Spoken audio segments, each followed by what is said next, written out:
Okay. A piece of equipment costs a certain factory rupees 60,000. It depreciates in value 15% first, 13.5% next year, 12% of the third year, and so on. What will be its value at the end of 10 year? n की value हमें मिल गई, यहाँ पे 10 year है। और सबसे बड़ी बात ये कि all percentage apply to the original cost, मतलब 60,000 पे ही सारे परसेंटेज अप्लाई हैं। आप भी जानते हैं कि सेम जब डेप्रिसिएशन होगा तभी वो एपी जनरेट करेगा। और अगर हम लोगों ने प्रीवियस पे कर दिया होता, मतलब सिंपल इंटरेस्ट जैसा फॉलो नहीं करते, तो दिक्कत आती है। इसलिए ओरिजिनल कॉस्ट पे रखा है सारे परसेंटेज ताकि सेम आए, है ना। तो डेप्रिसिएशन पहले साल में कितना हो रहा है? 60,000 का 15%, है ना। तो 60,000 का 15% अगर हम लोग निकालें तो कितना आ जाएगा? ये वैल्यू आएगी, 2 जीरो कैंसिल हो जाएंगे, कितना आया? 9,000। Yes sir. ठीक है, अगली साल कितना आएगा? 60,000 इंटू 13.5%। ये भी कैंसिल, ये भी कैंसिल, है ना। क्या आ जाएगा? आपको मिलेगा यहाँ पे 6 5 30 और कैरी का 3 6 3 18 3 21, कैरी टू 6 हो जाए 6 to 8, 81,000। यह है ना, 81,000। Yes sir.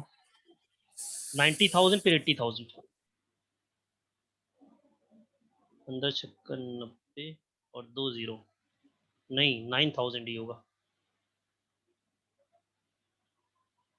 अरे 60,000 था, 3 2 5 जीरो था, मैंने 4 ही जीरो लगाया, यहाँ पे एक जीरो और होना चाहिए था।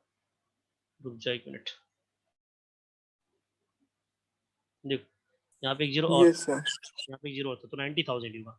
तो 90,000 80,000 81,000। तो हमारी सीरीज कैसे बनेगी? डेप्रिसिएशन की सीरीज।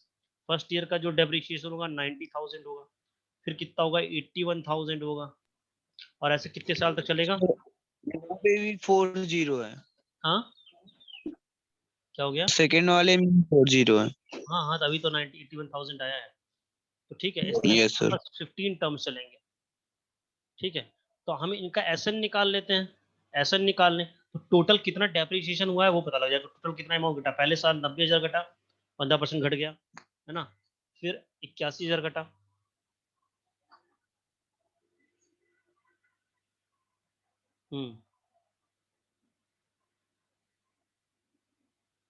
ठीक है। तो ये सारा डेप्रिसिएशन निकल जाएगा। उसके बाद हम लोग एसएन निकाल लें, जहाँ पे ए इसको ले लेंगे, डी कितना बन रहा है? डी इज इक्वल टू 9,000 बन रहा है, ठीक है ना। एन इज इक्वल टू, पता ही है हमारे पास कितना है, एन हमारे पास 10 ईयर है, ठीक है। Yes sir. तो ट्राई करना, नहीं आएगा तो बताना। Yes sir. Okay sir. सब कुछ क्लियर था वहां पे। 12 देखते हैं। If the sum of the first n terms of an AP is 4n minus n square, मतलब हमारे पास एसएन की वैल्यू गिवन है, कितनी है? 4n minus n square. What is the first term? क्या क्या पूछ रहा है? ए पूछा जा रहा है आपसे। What is the sum of first two term? अच्छा देखो, ए मतलब ये होता है S1, S2 पूछा जा रहा है। वैसे हमने वाला क्वेश्चन शायद लगा चुके हैं। What is the second term? T2 पूछा जा रहा, second term. Similarly third, 10th and ninth term, third, 10th बता चुके हैं वैसे क्वेश्चन ये वाला, हमको जहां तक लगता है। चलो फिर भी देखते हैं। एस एन पता है तो हम S1 इजिली निकाल सकते हैं। S1 कैसा मिलेगा? S1 इज इक्वल टू, जहां जहां पर n है वहां पर 1 रखेंगे, 4 इंटू 1 और -1 का स्क्वायर, और ये आ जाएगा 4 1 पहले मैंने पूछा था पहले। 3, 3 आ गया। S2 पूछते हैं, S2 निकालेंगे कैसे? तो 4 इंटू 2 माइनस का 2 स्क्वायर, तो कितना आ जाएगा? 4 2 8 माइनस 4, 4 आ जाएगा, ठीक है। Excuse me. S2 S1 पता लग गया। हमारे पास एक फॉर्मूला था, हमने बताया था आपको, Tn is equal to Sn minus Sn minus 1। तो यहां से अगर हम लोग T2 निकालते हैं तो यहाँ आ जाएगा S2 minus S1, Sn n की प्लस पर 2 और n माइनस 1 मतलब S1। अच्छा, T2 निकालने के लिए क्या होगा? S2 की वैल्यू हमारे पास 4 है और S1 की वैल्यू 3 है, तो T2 कितना आ गया? 1 आ गया।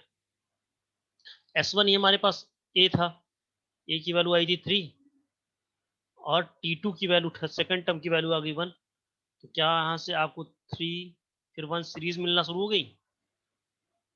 ए पता लग गया कितना है 3, डी पता लग जाएगा कितना 1 माइनस 3 कर दोगे तो आ जाएगा माइनस का 2, तो डी भी आ गया।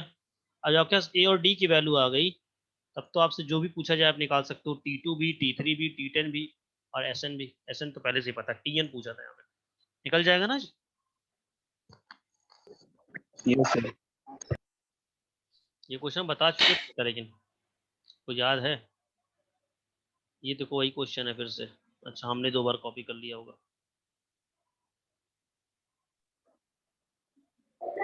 14, इसमें कौन सा बताना है?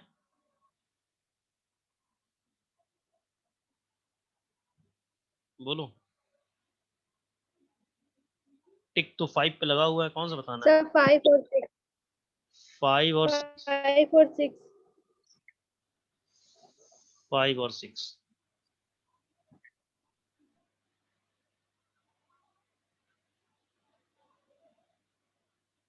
देखो 5 में क्या लिखा हुआ, the sum of 3 term of an AP is 21 and the product of the first and the third term exceeds the second term by 6। तो एक एक करके कंडीशंस को पढ़ते हैं। The sum of first 3 term of an AP is 21। 3 term में suppose कर रहे हैं, let the terms are a minus d, a plus d, a plus t. ठीक है।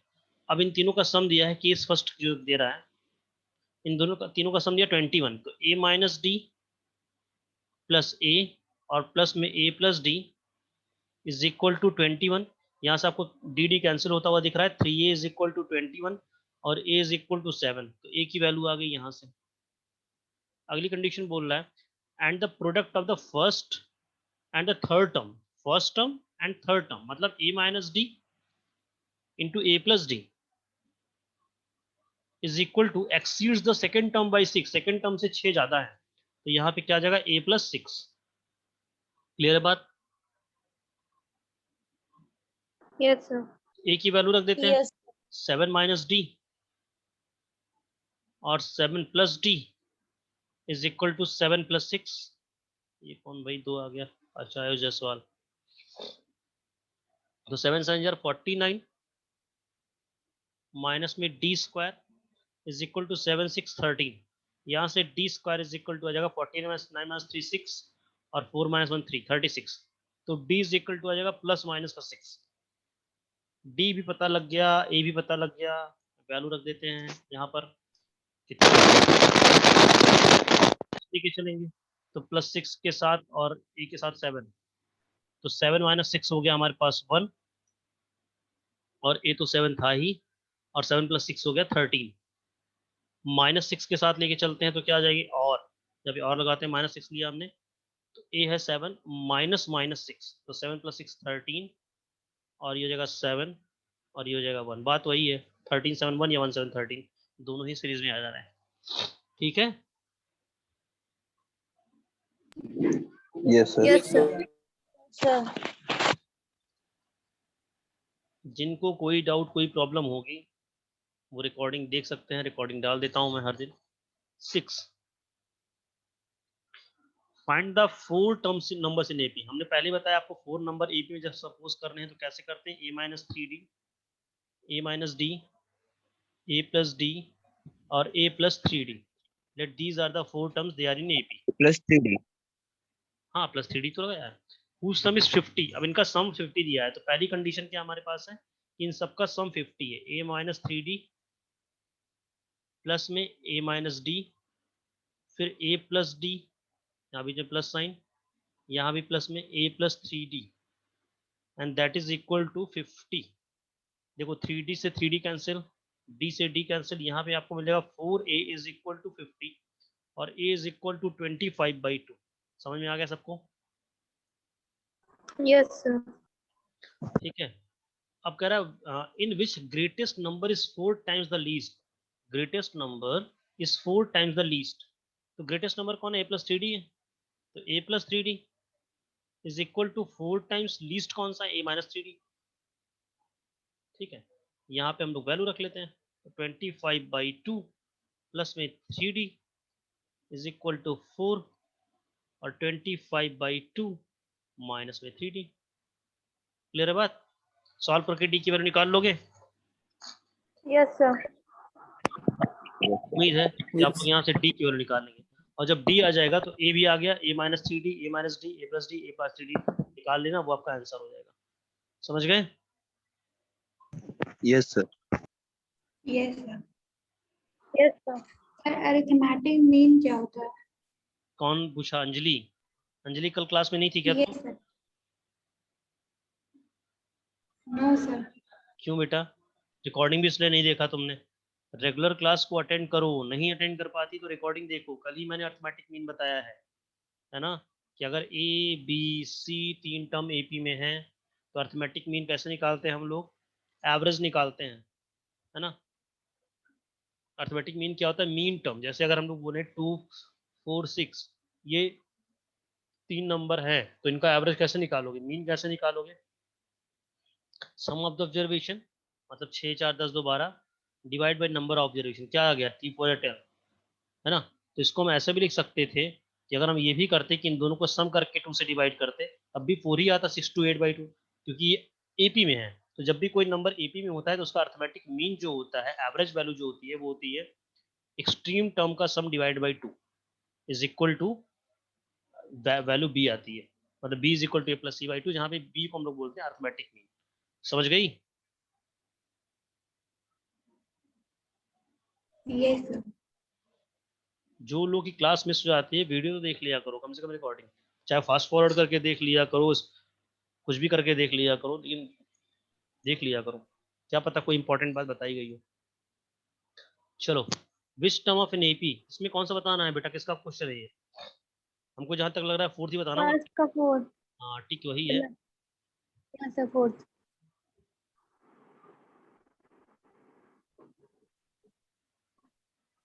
पिक्चर क्लियर तो नहीं है, लेकिन फिर भी देखते हैं। Which term of an AP will be -82। तो एपी की वैल्यू, एपी जो है वो है -7, -12, माइनस का 17 डॉट डॉट डॉट, है ना।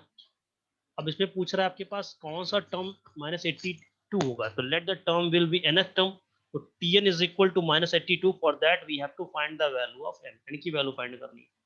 अच्छा, यहाँ पे तुमको a इज इक्वल टू कितना दिख रहा है? -7। d इज इक्वल टू कितना दिख रहा है? -5, D is equal to 5. -5,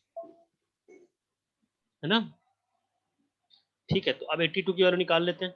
a plus n-1 into D is equal to minus का 82।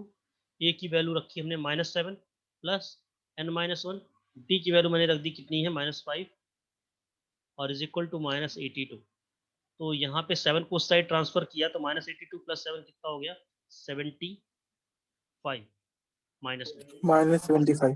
ठीक है, यहाँ हो गया माइनस का 5n और प्लस का 5, तो -5 इज इक्वल टू 75 और 5 कितना जगह? -80, ये कैंसिल हुआ। Minus n is equal to 16, n -8. की वैल्यू आ गई 16, टर्म जो होगा वो हमारा -82 होगा। अब आगे पूछ रहा है क्या -100 भी कोई टर्म है इसका, तो हम tn की प्लेस पर 100 रखते हैं। अगर n की वैल्यू किसी होल नंबर में आती है, सॉरी नेचुरल नंबर में आती है, क्योंकि n तो हमारी पोजीशन है ना, फर्स्ट सेकंड थर्ड फोर्थ, वो डेसिमल में तो आ नहीं सकती। तो n की अगर कोई फ्रैक्शन वैल्यू नहीं आती है तो जो नंबर आता है वही आंसर होगा। हम लोग चेक कर लेते हैं। तो a plus n-1 into D is equal to, हम लोग इस बार रखते हैं -100, a की वैल्यू -7 प्लस n-1, डी की वैल्यू कितनी है? -5, और इज इक्वल टू -100। तो फिर से -5n और +5 इज इक्वल टू 93 माइनस में, है ना। फिर -5n इज इक्वल टू 93 में 5 और ऐड हो जाएगा तो माइनस का 98, ये कैंसिल हो जाएगा। n इज इक्वल टू 98/5, तो ये तो कुछ फ्रैक्शन में आ रहा है, तो नो। आंसर क्या आया? कोई ऐसा नंबर नहीं हो सकता। समझ में आया? Yes, sir. सर बोलो बोलो। सर जो डी होता है वो कभी फ्रैक्शन में आ सकता है सर? डी बिल्कुल फ्रैक्शन में आ सकता है, ए फ्रैक्शन में आ सकता है, डी फ्रैक्शन में आ सकता है। एन क्योंकि पोजीशन है, पहला टर्म, दूसरा टर्म, तीसरा टर्म, ये थोड़ी ना कहेंगे इस सीरीज का 2.5वां टर्म, ऐसा थोड़ी ना हो सकता है। Yes sir. अच्छा ये तो कर चुके हैं। 15 16 देखते हैं, इसमें कौन सा बताना है बेटा?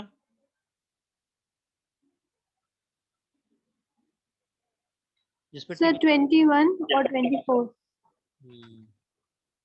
और समझ में आ गया, तुम्हारा टिक होता है वही पूछना होता है तुमको।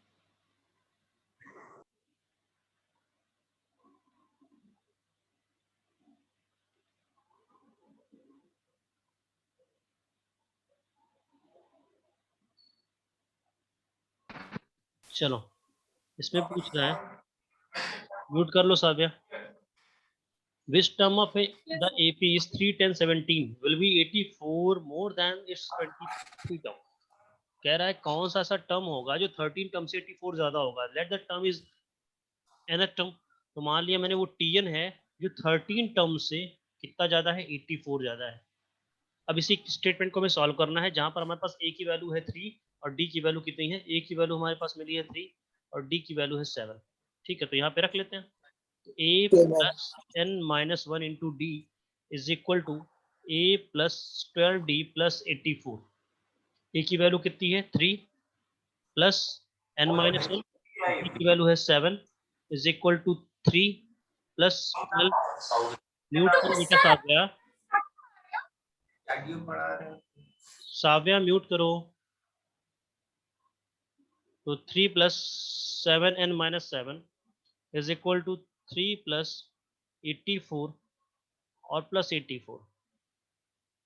तो यहाँ से 7n इज इक्वल टू, देखो 84 प्लस 84 कितना हो गया बोलो, 168। ये 3 से 3 yes cancel, sir, Yes, sir. 168 में और 7 ऐड हो जाएगा इधर जाके, तो कितना हो जाएगा 175। तो n इज इक्वल टू कितना आएगा 175 बाई 7, कितना आ जाएगा यहाँ पे 7 2 Yes, 14 7 5 25 आया। 20. तो n की वैल्यू कितनी आ गई yes, sir. 25। ठीक है, Yes, sir. Yes sir. Yes, sir. चलो एक और क्वेश्चन है तुम्हारा इसमें।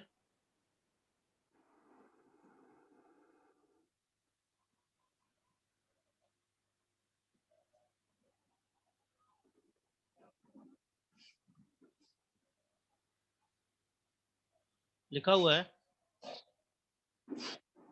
which term of the arithmetic progression 8 4 20 26 will be 72 more than its 41st term। तो इसका भी वही स्टेटमेंट बनेगा, मैं स्टेटमेंट सिर्फ लिख दे रहा हूँ। क्या कह रहा है कि late the term is tn और 72 ज्यादा है किससे 41 टर्म से, तो 241 प्लस 72। जहाँ पे तुम्हारे पास a कितना है 8 है और d कितना है 6 है, बिल्कुल प्रीवियस क्वेश्चन की तरह लगा लोगे। बोलो निमत, हो जाएगा सर। निमत तुम्हारा ही क्वेश्चन है ना निमत, Yes, sir. हो जाएगा. बिल्कुल पुराने क्वेश्चन का डिजिट चेंज है बस। Yes, sir. हो जाएगा. ठीक है, कि 19 किसका है भाई? Yes, sir. चलो late Sn denotes the sum of n terms of an AP whose first term is a and the common difference is। अच्छा ये चीज है, ये तो ऑप्शनल का क्वेश्चन था, मतलब मल्टीपल चॉइस का है ना। यस सर, कुछ इसमें ऑप्शंस भी दिए हैं सर। तो इसमें दिया गया है d is equal to Sn minus k times Sn minus 1 और प्लस Sn माइनस 2 है ना। और ये क्या दिया है, if the common difference d is इतना, d की वैल्यू ये दी गई है, तो हमें बाकी की वैल्यू निकालनी है, k की वैल्यू निकालनी है। तो हम लोग क्या करते हैं कि k को इधर ट्रांसफर कर लेते हैं, k को ट्रांसफर कर लेते हैं इधर, k Sn माइनस 1 है ना, और इज इक्वल टू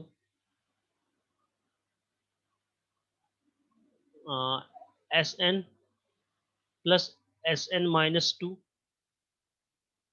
और माइनस में d। ठीक है, यहाँ तक की बात समझ में आ रही है?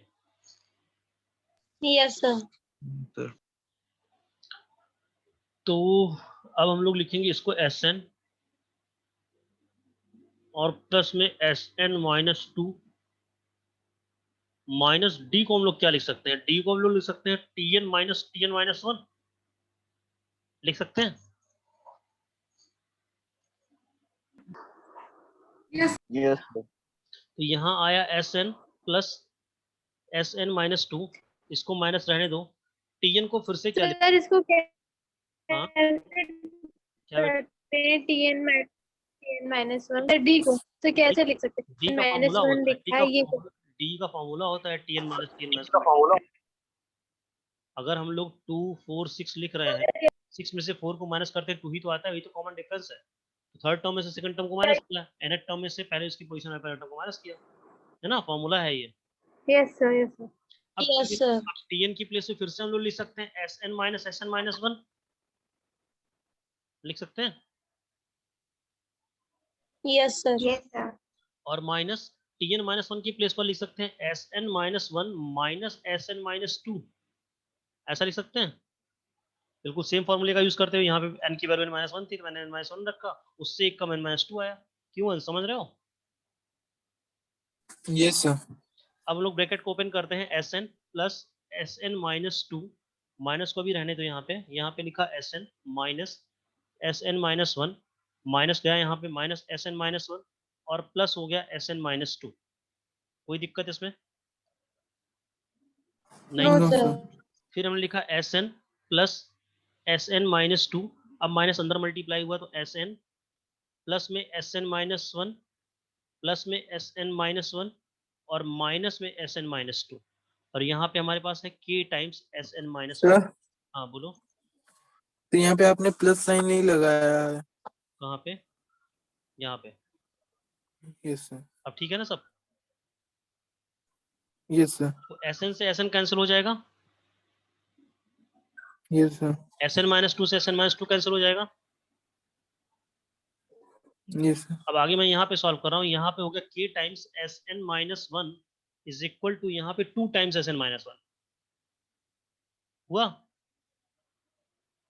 Yes sir. जहाँ से yes sir. S N minus one भी कैंसिल हो गया, के इज इक्वल टू कितना आ गया, टू। 2। समझ गए? Yes yes sir. सर। एक बार रिपीट Yes. कर दीजिए सर देख स्टार्टिंग से। देख लो, स्क्रीनशॉट ले लो, कुछ है कहाँ, खाली कैलकुलेशन है। हमने एक फार्मूला यहाँ अप्लाई किया, फिर उसके इक्विवेलेंट टीएन को पहले डी को टीएन के फॉर्मूले में कन्वर्ट किया, फिर टीएन को एसएन के फॉर्मूले में कन्वर्ट किया, ताकि सब एक ही यूनिट पे आ जाए, एसएन की यूनिट पे आ जाए, क्योंकि आंसर तो हमें देना था इसका, यस सर। है ना। स्क्रीनशॉट ले लो मन करे तो। हो गया सर। अच्छा क्वेश्चन है ये, बड़ा सर क्वेश्चन। हाँ बताओ बेटा। जैसे सर इस बार की गाइडलाइंस है कि सर कॉन्सेप्चुअल बेस्ड क्वेश्चन आएंगे, तो सर कॉन्सेप्चुअल बेस्ड क्वेश्चन ऐसे होते हैं? अच्छा तो मैं हमको ये बताओ, कौन पूछा ये, नेमत पूछिए ना। Yes sir. इन फ्यूचर तुम्हारा प्लान क्या है पढ़ने का, मैथ्स या कोई और सर सब्जेक्ट? पीसीएम लेना है, एमएससी करना है, पीसीएम सर लेना मैथ्स ही है। है, मैथ्स लेना है ना, तो यस सर। ये सोचना छोड़ दो कि कैसे क्वेश्चन आएंगे कैसे नहीं आएंगे। तुम्हें ये सोचना है कि जितना ज्यादा से ज्यादा हो सकता है उतना पढ़ना है, क्योंकि पीसीएम लेना है, और मैथ्स क्लास 10 के लेवल पे कुछ भी नहीं है, कुछ भी नहीं है। जिस दिन क्लास 11 12 में पहुंचोगे उस दिन तुम्हें ये फील होगा कि क्लास 10 की जिंदगी बहुत अच्छी थी, है ना। बहुत, मतलब समझ लो 20% सिलेबस भी नहीं है, पूरी पूरी बुक। आप आर डी शर्मा भी सॉल्व करते हो तो 30-40% ज्यादा नहीं है, कुछ नहीं है क्लास 10 की मैथ। सिर्फ बेस बनाने की बात हो रही है यहाँ पे, सिर्फ बेस बनता है। तो जितना मैक्सिमम से मैक्सिमम क्वेश्चन सॉल्व कर सकते हो, जितना 100% दे सकते हो दे दो, आगे बहुत हेल्पफुल होगा। ठीक है, ये सोचना ही बंद कर दो कि कौन सा आएगा कौन सा नहीं आएगा। चलो टाइम खत्म हो रहा है, वैसे कंसेप्ट बेस्ड क्वेश्चन था ये, एमसीक्यू का क्वेश्चन है, ये कॉन्सेप्ट बेस्ड ही है। एक क्वेश्चन शायद और हो जाए, 10 मिनट्स है हमारे पास, कोशिश करते हैं दोनों खत्म कर ले। देखो लिखा हुआ है, if arithmetic means if n AMs are inserted between 2 and 38, the sum of the resulting series obtained is 200, the value of n। ये बेटा 11 का क्वेश्चन है, कहाँ से पाया इसको? सर उसी के जस्ट बात था सर, वर्कशीट का क्वेश्चन है सर। हाँ ये 11 का क्वेश्चन है, ये तुम्हारे लेवल का रही है, 11 में भी चैप्टर है ना अर्थमेटिक। पहले अगला क्वेश्चन देखते हैं फिर इसको देखते हैं, सेम चैप्टर ओके आपको क्लास 11 में मिलेगा। In a right angle triangle the length of the sides are in the arithmetic progression. चलिए चेक करते हैं फटाफट। एक राइट एंगल ट्रायंगल है जहाँ पे साइड्स हमारी अर्थमेटिक प्रोग्रेशन में है। सबसे बड़ी साइड हमारे पास तो यही होगी, आप जानते ही हो। इसको ए मान लेते हैं प्लस डी। अर्थमेटिक प्रोग्रेशन में 3 साइड माननी है, तो एक कोई माइनस डी, कोई प्लस डी मानना होगा, जिसमें हाइपोटेन्यूज को उससे बड़ा रख लेते हैं ए प्लस डी। इतना तो सबके पास कॉमन सेंस है ना। if the length of the sides of the triangle are integers, ये integers है ना, कोई decimal values नहीं आ सकती. Which of the following could be the length of the shortest side? बच्चे ऑप्शन तो भेजो. Which of the following could be the length of the shortest side पे क्वेश्चन पढ़ेंगे. सर 1 मिनट ऑप्शन बता रहे हैं सर. Excuse me sir. हाँ बेटा बोलो. सर कल मेरा एक क्वेश्चन मैं अभी नहीं सॉल्व हुआ था. अब याद दिला रहे हो, पहले क्यों नहीं याद दिलाया? चलो टाइम बचेगा तो भी देख लेते कौन सा क्वेश्चन. हाँ समझ गया, तुम्हारा क्वेश्चन था लास्ट में जाते जाते हमने कहा था कि सर ऑप्शन. हाँ बोलो. सर बोलो बोलो. सर ऑप्शन है 1225 12 25 25 1700 1700. फिर से यस सर. अच्छा उसके बाद 1275 1275 कि 25? Yes sir 75 sir. 75. अरे बेटा सीधे एक काम उसके नहीं, बाद सर तुम एक काम करना, इन सबको बवकाल छोड़ो. जो भी ऑप्शन दी उसमें पाइथागोरियन ट्रिपलेट जो है पढ़ा है. पाइथागोरियन ट्रिपलेट जिस प्रॉपर्टी को फॉलो करते हैं, c square is equal to a square plus b. Yes sir. अगर जो भी ऑप्शन में ये चीज फॉलो हो रही है वही आंसर होगा तुम्हारा. ठीक है, चेक कर लोगे ना इतना तो? चेक कर लोगे यस कि सर नहीं? कर लेंगे. क्योंकि राइट एंगल ट्रायंगल क्या होते हैं हमारे? राइट एंगल ट्रायंगल जो होते हैं वो कैसे होते हैं? बस इतना जानो कि पाइथागोरियन ट्रिपलेट को फॉलो करते हैं. सीधे सीधे तुम्हें ऑप्शन में आंसर देना है, तुम्हें a + d - d ऐसे मतलब ही नहीं है. तुम यहीं पे चेक कर लो, जो ऑप्शन पाइथागोरियन ट्रिपलेट में है वही फाइनल है ना. और साथ साथ एपी भी हो पाइथागोरियन ट्रिपलेट को Yes, फॉलो sir. करें और साथ साथ वो नंबर्स एपी में है ना. ठीक है. Okay sir. अब 6 मिनट बच रहा है. कौन सा क्वेश्चन था Yes, भाई sir. तुम्हारा कल? क्वेश्चन कौन सा था? सर क्वेश्चन बहुत बड़ा है सर, बोले. नहीं बड़ा है तो बोल के क्या फायदा, एक्सप्लेन कैसे करेंगे हम? ये था क्या? ये तो हो चुका था कल.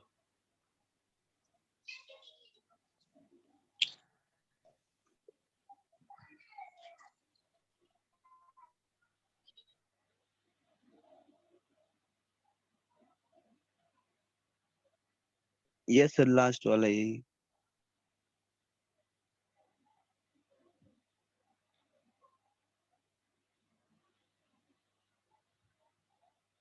एक तो इतनी खराब क्वालिटी है इस पिक्चर की, इसमें क्वेश्चन समझना ही बड़ा मुश्किल काम है. चलो देखते हैं फिर भी क्या लिखा है.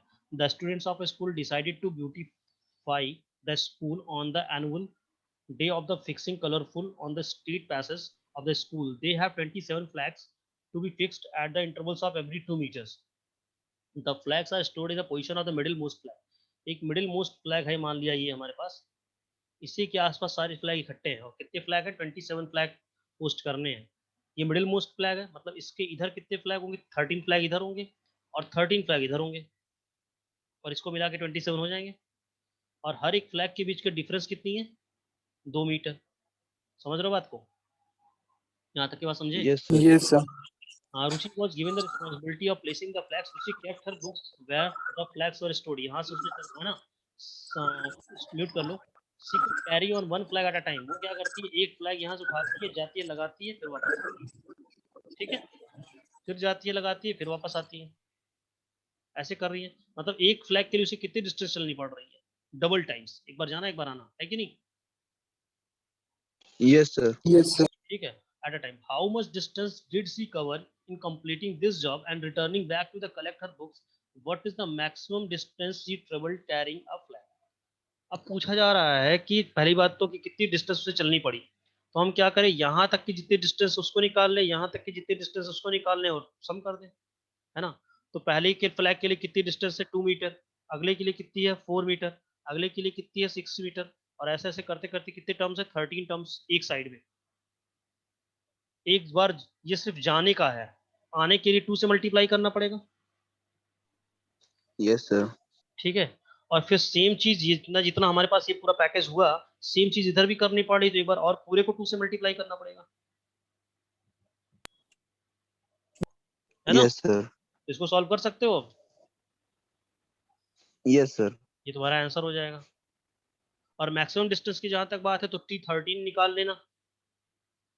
13 टर्म जो लास्ट फ्लैग है उसी में सबसे ज्यादा डिस्टेंस चलनी पड़ी होगी, तो T13 निकाल लेना। ईडी तुम्हें पता ही है, समझ गए? Yes sir.